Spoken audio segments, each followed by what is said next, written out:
తో పాటు అయితే చాలా మంది ఉన్నారు కదా, వీళ్ళందరూ కూడా మత్తు పదార్థాలకి ఒకప్పుడు బానిసలుగా ఉంటూ రీహాబిటేషన్ సెంటర్లో కౌన్సిలింగ్ తీసుకుంటూ ఇప్పుడు నార్మల్ అయిన వాళ్ళు అనమాట.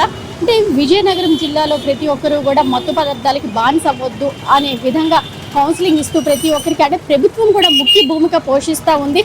ప్రతి ఒక్కరికి కూడా మంచి ఫ్యూచర్ ఉండాలి అంటూ అవగాహన కల్పిస్తూ నాసాముక్త అభియాన్ సెంటర్ అనేది ఒకటైతే ఏర్పాటు చేసి ఇక్కడ విముక్తి అని పెట్టి వీళ్ళకైతే కౌన్సిలింగ్ ఇవ్వడం జరుగుతుంది. అందులో కౌన్సిలింగ్ తీసుకున్న వాళ్ళు కొంతమంది ఉన్నారు, వాళ్ళతో మనం మాట్లాడదాం. సార్, మీ పేరు? ఈశ్వరరావు అండి. ఎక్కడి నుంచి వచ్చారు మీరు? పార్వతీపురం జిల్లా పాచిపెంట మండలం. పార్వతీపురం నుంచి వచ్చారు. సార్, మీరు ఈ సెంటర్లో ఎందుకు జాయిన్ అవ్వాల్సి వచ్చింది?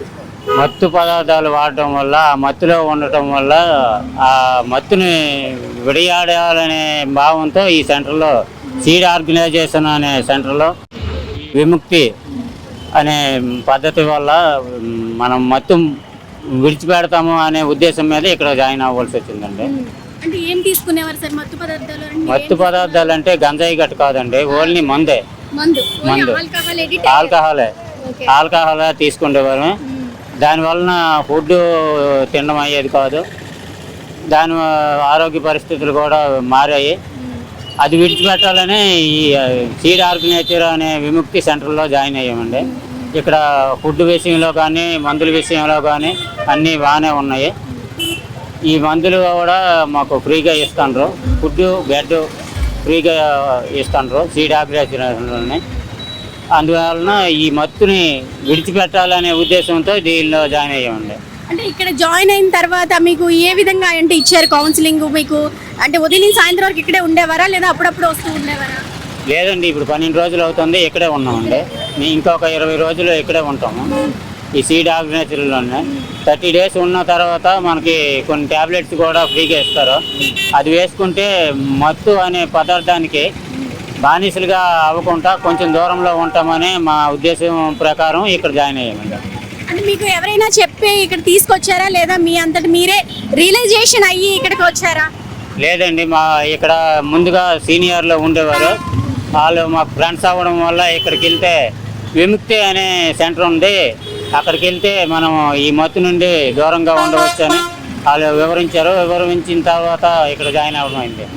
ఇప్పుడు బాగుందా ఇక్కడ? 15 డేస్ ఉన్నారు కదా, బాగుందా? అంటే మీకు అటు మందు వైపు మనసు అది వెళ్ళటం లేదా? లేదండి, లేదు. ఓకే. పిల్లలు ఏం చేస్తూ ఉంటారు? పాప బిఎస్సి నర్సింగ్ అండి, బాబు అయితే చేస్తాను. ఏ పని చేసేవారు? బ్రిక్ వర్క్ అండి. బ్రిక్స్ చేసేవారు. ఓకే. అంటే ఈ బ్రిక్స్ చేస్తూ రోజు వచ్చిన దాంతో ఎంతో కొంత మీరు మద్యానికి కేటాయించి కొంచెం ఇబ్బంది పడే క్షణాలు అయితే ఉంటాయి. ఇప్పుడు వాటి నుంచి బయటపడాలని విముక్తి సెంటర్లో జాయిన్ అయ్యామండి. ఫ్యూచర్లో అంటే ఏ ఆలోచన ఉంది? ఫ్యూచర్లో కుటుంబాన్ని ఒక మన పద్ధతుల్లో నడిపించాలనే ఉద్దేశం మీద మనం మారాలి, మన ఆరోగ్య పరిస్థితి మారాలి అని ఇక్కడ జాయిన్ అవ్వడం జరిగిందండి. చూస్తున్నారు కదా, అంటే విముక్తి సెంటర్లో జాయిన్ అయ్యి, అంటే ఇక్కడ కాదు, ఎక్కడో పార్వతీపురం మన్యం జిల్లా నుంచి వచ్చి ఇక్కడ విముక్తి సెంటర్లో జాయిన్ అయ్యి ఇప్పుడు 15 రోజులు అవుతుంది. ఇంకా 20 రోజులు ఇక్కడే ఉంటాను. నాకైతే ప్రెసెంట్ నా కుటుంబాన్ని, అంటే నేను ఆల్కహాల్కి ఎడిట్ అయ్యి నా కుటుంబాన్ని చాలా బాధ పెట్టాను. ఇప్పుడైనా సరే నా పిల్లల నా ఫ్యూచర్ బాగుండాలనే ఉద్దేశంతో ఈ విముక్తి సెంటర్లో జాయిన్ అయ్యాను అని అయితే చెప్తున్నారు. ఈయన మరి కొంతమందికి ఆదర్శంగా నిలవాలి. ఎందుకంటే రోజు కూలీ చేసుకుని బ్రిక్స్ చేసేవారు, కూలీగా చేసేవారు. ఆ పని చేస్తూ వచ్చిన దాంట్లోనే ఎంతో కొంత తన అలవాటుకైతే సేకరించుకోవటము, మిగతాది ఇంటికి ఇచ్చి కొన్ని ఇబ్బందులు పడిన తర్వాత ఇప్పుడు ఈయన రియలైజేషన్ అయ్యి నేను మారితే సమాజం మారుతుంది, ముందు నా కుటుంబం మారుతుంది, తర్వాత సమాజాన్ని మార్చొచ్చు అనే విధంగా ఈయనైతే ముందుకు రావడం నిజంగా చాలా గ్రేట్. ఆర్గనైజేషన్ లో ప్రాజెక్ట్ కోఆర్డినేటర్ గా పనిచేస్తున్నాను. మాది విముక్తి సెంటర్ రీహాబిలిటేషన్ సెంటర్ అన్నమాట. ఎవరైతే మత్తు పానీయాలకి, మత్తు పదార్థాలకి, డ్రగ్స్ కి, ఆల్కహాల్ కి గురవుతారో, బానిసలు అవుతారో అలాంటి వాళ్ళని 30 డేస్ రెసిడెన్షియల్ గా ఉంచుతూ వాళ్ళకి ఫ్రీ ట్రీట్మెంట్ అనేది ఇవ్వడం జరుగుతుంది. ఈ రీహాబిలిటేషన్ సెంటర్ బాబామెట్ట ఏడుకోవల దగ్గర ఉంది.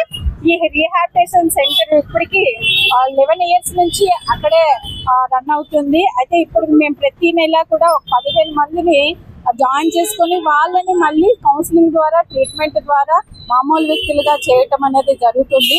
50% అయితే రికవర్ అవడం అనేది చాలా సంతోషదగ్గ విషయము.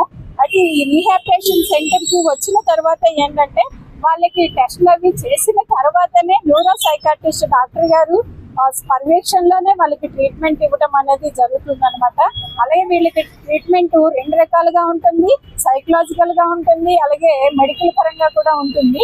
ఈ ట్రీట్మెంట్ వాళ్ళు 30 days తీసుకున్న తర్వాత ఇంటికి వెళ్ళిన తర్వాత కూడా మేము 2 years మెడిసిన్ ఇవ్వటం అనేది జరుగుతుంది. వీటిలో ముఖ్యమైనది ఏంటంటే ట్రీట్మెంట్ తో పాటు కౌన్సిలింగ్ క్లాసెస్ అనేవి మోస్ట్ ఇంపార్టెంట్. అలాగే పర్సన్ కి కౌన్సిలింగ్ క్లాసెస్ ఇస్తాము, అలాగే ఫ్యామిలీ కూడా ఫ్యామిలీ కౌన్సిలింగ్ ఉండటం అనేది జరుగుతుంది అనమాట. దీని గురించి మాట్లాడటానికి ముందు ఏంటంటే మనకి గవర్నమెంట్ ఆఫ్ ఇండియా నశాముక్త భారత్ సప్త కార్యక్రమాన్ని అనేది నిర్వహించడం గత 7 years నుంచి జరుగుతూ ఉంది. ఈ కార్యక్రమాలు ఏంటంటే ఎవరైతే యువత డ్రగ్ కి ఆల్కహాల్ కి లోన్ అవుతారో అలాంటి వాళ్ళని మళ్ళీ తిరిగి మామూలు వ్యక్తులుగా చేయటము.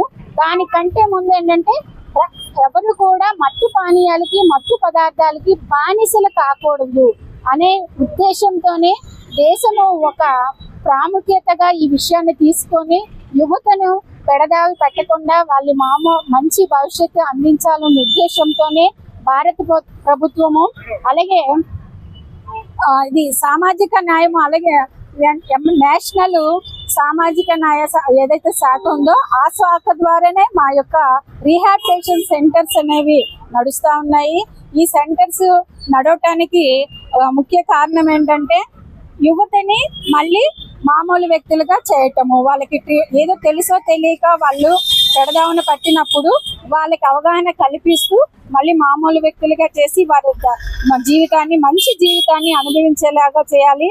అలాగే నేటి యువతే నేటి బాలలే రేపటి యువత అన్న నినాదంతో అలాగే యువతని మనం అందరం కాపాడుకోవాలనే ఉద్దేశంతోనే ఈ నశాముక్త భారత్ అభియాన్ కార్యక్రమాన్ని భారత ప్రభుత్వం దిగ్విజయంగా నిర్వహించడం అనేది జరుగుతుంది. దాంట్లో భాగంగానే మన విజయనగరం జిల్లాలో ఆల్ డిపార్ట్మెంట్స్ ఈ రోజు ర్యాలీ నిర్వహించారు.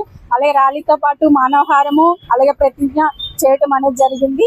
ఈ కార్యక్రమంలో అన్ని డిపార్ట్మెంట్స్ పాల్గొనడం అనేది జరిగింది. బానిసలు అయిపోవడం వలన చాలా కుటుంబ వ్యవస్థ నాశనం అయిపోయి సమాజంలో కూడా ఏంటంటే మన భారతదేశం వెనకబడి ఉండిపోవడానికి బలమైన కారణంగా ఈ మత్తు పదార్థాలకు బానిసలు కావడమే. అయితే ఈ మత్తు పదార్థాల నుంచి విముక్తి కావడానికని మా మహారాజా గవర్నమెంట్ హాస్పిటల్లో డ్రగ్ అడిక్షన్ సెంటర్ అనేది పెట్టడం జరిగింది. అనేక మంది వచ్చి ఇక్కడికి వచ్చి ట్రీట్మెంట్ తీసుకుంటున్నారు. ఇంకా మెరుగైన సేవలు అందించాలని మేము కూడా ఎంతగానో కృషి చేస్తున్నాం. అలాగే మా సూపరింటెండెంట్ మేడం అలాగే మా ప్రిన్సిపల్ మేడం ఎంతగానో వ్యసనముక్తి కేంద్రంలో అనేక మంది రోగులు వచ్చి చికిత్స పొంది మత్తు పదార్థాల నుంచి విముక్తి అయ్యి వారి కుటుంబ వ్యవస్థ బాగుపడాలని అందరూ ఆరోగ్యంగా ఉండాలని సమాజానికి ఒక గుర్తింపు తేవాలని వారు కూడా ఎంతగానో కృషి చేస్తున్నారు. మా వంతు సిబ్బందిగా మేము కూడా ఎంతగానో కృషి చేస్తున్నాం. మా గవర్నమెంట్ హాస్పిటల్లో ఉన్న డ్రగ్ అడిక్షన్ సెంటర్ గురించి అనేక మందికి ఈ వార్తాపత్రిక ద్వారా తెలియజేస్తారని కోరుకుంటున్నాం. జీవితం విలువ తెలుసుకో, మంచి అలవాట్లు నేర్చుకోవాలి. ఈగల్ టీమ్ మొత్తం వీళ్ళందరూ కూడా మొత్తం అంటే ప్రతి ఒక్కరికి కూడా డ్రగ్స్ పై అవగాహన కల్పిస్తూ ఎవరు కూడా డ్రగ్స్ కి బానిస కావద్దు, గంజాయి అటువంటి వివిధ రకాల మత్తు పదార్థాలు ఏవైతే ఉన్నాయో వాటి నిర్మూలనకు ప్రతి ఒక్కరు కూడా నడుము బిగించాలి. ఇది అంటే మత్తు వల్ల ఎటువంటి హాని కలుగుతుంది అనేది విధంగా అయితే ఇక్కడైతే మొత్తం వీళ్ళు ప్లకార్డులు పట్టుకొని అలా ఫ్లెక్సీలు పట్టుకొని అయితే ఇక్కడ ర్యాలీ నిర్వహించి మానవహారం కూడా చేయడం అయితే జరుగుతుంది మనం చూసుకుంటే.